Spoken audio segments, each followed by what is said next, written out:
Good day. A trade idea. We're looking at Truits, TRU, entry level at 71.60, take profit of 77 Rand, and your stop loss of 70 Rand and 30 cents. It's a long trade.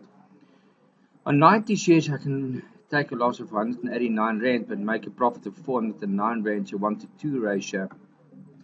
Let me go to the lowest 80, 70. I'm still seeing a 1 to 2 ratio. I'm looking at that levels there. 60 shares, 50 shares.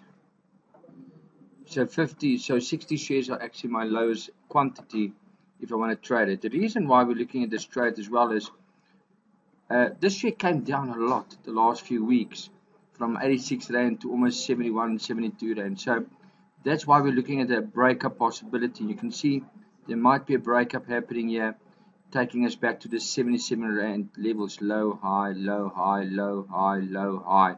So there might be a breakup. That is why we're looking at the specific trade at this stage.